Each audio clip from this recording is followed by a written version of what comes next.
சமூகம் நேயர்களுக்கு வணக்கம். சடுதியாக அதிகரிக்கின்ற பொருட்களினுடைய விலைகள் காரணமாக அனுர அரசாங்கத்தினுடைய ஆட்சியில் பொதுமக்களுக்கு பாரிய சிரமங்கள் ஏற்பட்டிருக்கின்றனவா? கடந்த கால அரசாங்கத்தின் மீது இதே மாதிரியான விமர்சனங்கள் முன்வைக்கப்பட்டு அந்த நிலைமைகளை எல்லாம் மாற்றுவதற்காகத்தான் மக்கள் இந்த தேசிய மக்கள் சக்தியினுடைய அரசாங்கத்திற்கு வாக்களித்திருப்பதாக தெரிவிக்கப்படுகின்றது.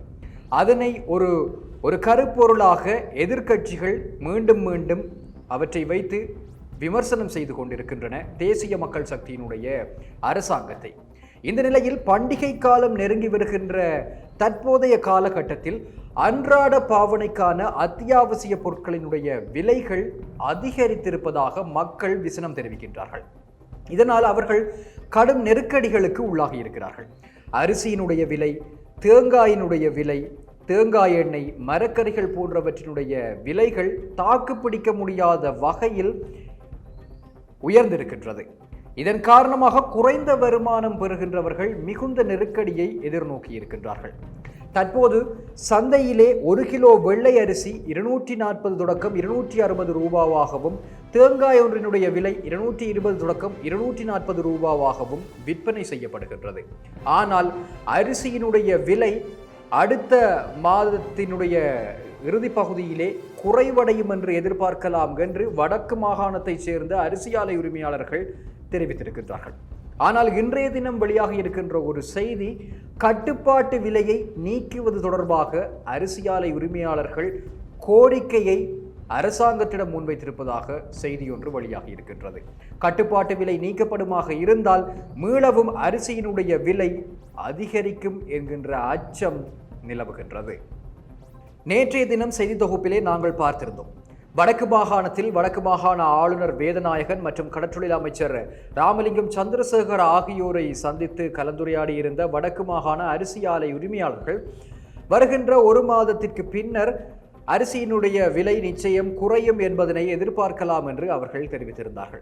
ஆனால் இன்று வெளியாகி இருக்கின்ற செய்தி, அரிசிக்கான கட்டுப்பாட்டு விலையை நீக்குவது குறித்து பேச்சுவார்த்தை நடத்த இருப்பதாக அரிசி இறக்குமதியாளர்கள் தெரிவித்திருக்கின்றார்கள். இது சம்பந்தமாக கோரிக்கையை அவர்கள் அரசாங்கத்திடம் முன்வைக்கின்றார்கள். தற்காலிக அடிப்படையில் அரிசிக்கான கட்டுப்பாட்டு விலையை நீக்குவதற்கு அரசாங்கத்துடன் பேச்சுவார்த்தை நடத்தப்பட உள்ளதாக அரிசி இறக்குமதியாளர்கள் தெரிவித்திருக்கின்றார்கள். அமெரிக்க டாலரினுடைய அதிகரிப்பு, பெறுமதி அதிகரிப்பு இதற்கு ஒரு பிரதான காரணமாக இருக்கின்றது. இந்த டாலரினுடைய பெறுமதி அதிகரிப்பு காரணமாக அரிசி இறக்குமதியின் போது எழுந்துள்ள பிரச்சனைகளை தீர்த்து கொள்வதற்காக இவ்வாறு அரிசிக்கான கட்டுப்பாட்டு விலையை நீக்குவது குறித்து கலந்துரையாடப்பட உள்ளதாக தெரிவிக்கப்படுகின்றது. இதனால் மீளவும் அரிசியினுடைய விலை அதிகரிக்கும் சாத்தியம் எழுந்திருப்பதாக சுட்டிக்காட்டப்படுகின்றது. விவசாயிகளுக்கு பாதிப்பு ஏற்படாத வகையில் சந்தையில் அரிசி தட்டுப்பாட்டை நீக்குவது குறித்து அரசாங்கம் கவனம் செலுத்தி வருகின்றது. இவ்வாறும் செய்திகள் வெளியாகி இருந்தன. இறக்குமதி செய்யப்படும் அரிசிக்கான வரியை நீக்க வேண்டும் அல்லது கட்டுப்பாட்டு விலையை நீக்க வேண்டும் என அரிசி இறக்குமதியாளர்கள் அரசாங்கத்திடம் கோரிக்கை விடுத்திருக்கிறார்கள் என்று இன்றைய தினம் செய்தி வெளியாகி இருக்கின்றது. நேற்றைய தினம் வடக்கு மாகாண அரிசி ஆலை உரிமையாளர்கள் வருகின்ற ஒரு மாதத்தின் பின்னர் அரிசியினுடைய விலை குறைவடையும் என்று எதிர்பார்க்கலாம் என்று கூறியதாக செய்திகள் வெளியாகி இருந்தது. ஆகவே இறக்குமதி அரிசி, ஏற்கனவே இறக்குமதி செய்யப்படுகின்ற அரிசி குறித்தும் செய்திகள் வெளியாக இருந்தன. அரிசி இறக்குமதி செய்யப்படுவதனால் அரிசி தட்டுப்பாடு நீக்கப்படும் என்று எதிர்ப்பு கூறப்பட்டிருந்தது. ஆனால் இன்னமும் ஓரளவு அரிசி தட்டுப்பாடு குறைந்தாலும் கூட சில இடங்களில் சந்தை நிலவரங்களின் அடிப்படையில் அரிசி தட்டுப்பாடு நிலவுவதாக அறிய முடிகின்றது. ஆகவே இந்த கட்டுப்பாட்டு விலையை நீக்குவது என்பது தொடர்பான அச்சம் வலுப்பெறுவதற்கு மிக பிரதான காரணமாக இருப்பது, அரசாங்கம் இறக்குமதி அரிசிக்கான வரியை நீக்குமா என்பது தொடர்பில் வலுத்த சந்தேகம் நிலவுகின்றது. காரணம், அந்த அரிசி மீதான சுங்க வரியை நீக்குவதற்கான சாத்தியக்கூறுகள் மிக மிக குறைவாக காணப்படுகின்றன. ஏனென்றால் அரிசியை இறக்குமதி செய்வதற்கான அனுமதி வழங்கப்பட்டதிலிருந்து இதுவரை காலப்பகுதியில் கிட்டத்தட்ட 4.3 பில்லியன் ரூபாய்கள் அரசாங்கத்தினால் வருமானமாக பெறப்பட்டிருக்கின்றது, வரி வருமானமாக பெறப்பட்டிருக்கின்றது. ஆகவே அந்த வரி வருமானத்தை இழப்பதற்கு அரசாங்கம் தயாராக இருக்காது என்று நாங்கள் எதிர்பார்க்கலாம். ஆகையால் தற்போதைக்கு இறக்குமதி செய்யப்படுகின்ற அரிசி 1 கிலோவுக்கு 65 ரூபாய் சுங்க வரி விதிக்கப்பட்டுத்தான் விற்பனை செய்யப்படுகின்றது. சுங்க வரியாக 65 ரூபாய் விதிக்கப்படுவதாக வர்த்தகர்கள் சுட்டிக்காட்டுகின்றார்கள். எனினும் இறக்குமதி செய்யப்படுகின்ற அரிசிக்கான வரி குறைக்கப்பட்டால் அரிசி கட்டுப்பாட்டு விலையினை தொடர்ந்து பேண முடியும் என வர்த்தகர்களை போன்றே நுகர்வோர் அமைப்புகளும் சுட்டிக்காட்டுகின்றன. வர்த்தகர்களும் அதனை சுட்டிக்காட்டுகின்றார்கள். ஆனால் இறக்குமதி செய்யப்படுகின்ற அரிசிக்கான வரியை அரசாங்கம் குறைக்குமா அல்லது நீக்குமா என்பது பலத்த சந்தேகத்துக்குரிய ஒரு விடயமாக இருக்கின்றது. சுமார் 2 மாத கால பகுதியாக நிலவி வருகின்ற அரிசி நெருக்கடிக்கு தீர்வாக அரிசி இறக்குமதிக்கான அனுமதி வழங்கப்பட்டிருந்தது. டிசம்பர் 20 வரைக்கும் 67,000 மெட்ரிக் டன் அரிசி இறக்குமதி செய்யப்பட்டிருக்கின்றது. ஏற்கனவே கூறியது போல 4.3 பில்லியன் ரூபாவை இறக்குமதி வரியாக இலங்கை சுங்கம் அறவீடு செய்திருக்கின்றது. இறக்குமதி அரிசி மொத்த சந்தைக்கு வந்த பின்னர் நிலவிய அரிசி தட்டுப்பாடு ஓரளவு தணிந்திருக்கின்ற போதிலும் பல இடங்களில் சந்தைகளில் போதியளவு அரிசி கையிருப்பில் இல்லை என்று அறிய முடிகின்றது.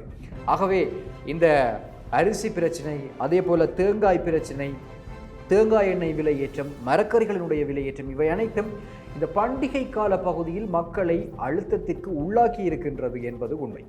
ஆனால் வழங்கப்பட்ட வாக்குறுதிகளுக்கு என்ன ஆயிற்று? அவற்றை இன்னமும் நிறைவேற்ற முடியாமல் இருந்தால் அதற்கான காரணம் என்ன என்பது குறித்து தெளிவுபடுத்த வேண்டிய ஒரு கடப்பாட்டில் தேசிய மக்கள் சக்தி அரசாங்கம் காணப்படுகின்றது. ஏன் காரணம்? இந்த இப்படியான விடயங்களை வைத்துக்கொண்டு முன்னாள் அரசியல்வாதிகள், அதாவது தற்போதைய இறுதியாக நடந்து முடிந்த தேர்தலிலே வெற்றி பெறாமல் அரசியலில் இருந்து தற்காலிகமாக ஓய்வு நிலைக்கு தள்ளப்பட்டிருக்கின்ற அரசியல்வாதிகள் இதனை பயன்படுத்தி பல்வேறுபட்ட விமர்சனங்களை முன்வைக்க ஆரம்பித்திருக்கின்றார்கள். அதில் முன்னாள் அமைச்சர் ஒருவரினுடைய கருத்து, முன்னாள் அரசாங்கத்தினுடைய கடின உழைப்பு தான் தற்போதைய உறுதியான முடிவுகள் என்று தெரிவித்திருக்கின்றார் முன்னாள் நிதி ராஜாங்க அமைச்சர் சகான் சேமசிங்க. ஆகவே கடந்த அரசாங்கம் முன்னெடுத்திருக்கக்கூடிய நடவடிக்கைகளின் காரணத்தினால்தான், அந்த அடிப்படையில் தான் தற்போது உறுதியான முடிவுகள் வெளிப்படுவதாக அவர் குறிப்பிட்டிருக்கின்றார். ஆகையினால் இந்த தேசிய மக்கள் சக்தி அரசாங்கம் தன் மீது சுமத்தப்படுகின்ற இந்த அழுத்தங்களுக்கு எப்படி பதிலளிக்கப் போகிறது?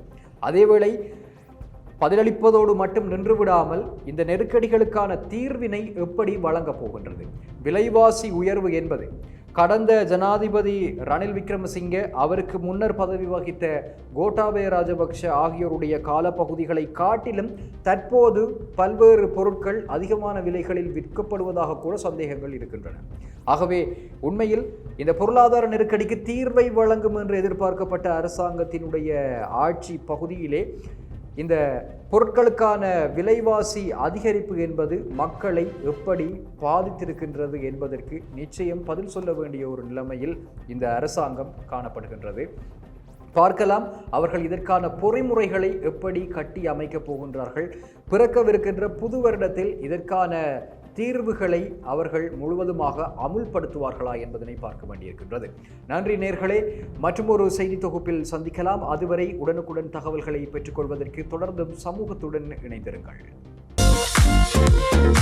இதுபோன்ற செய்திகளை தெரிந்து கொள்ள சமூகம் நியூஸ் சேனலை சப்ஸ்கிரைப் செய்து அருகிலுள்ள பெல் பட்டனை கிளிக் செய்யுங்கள்.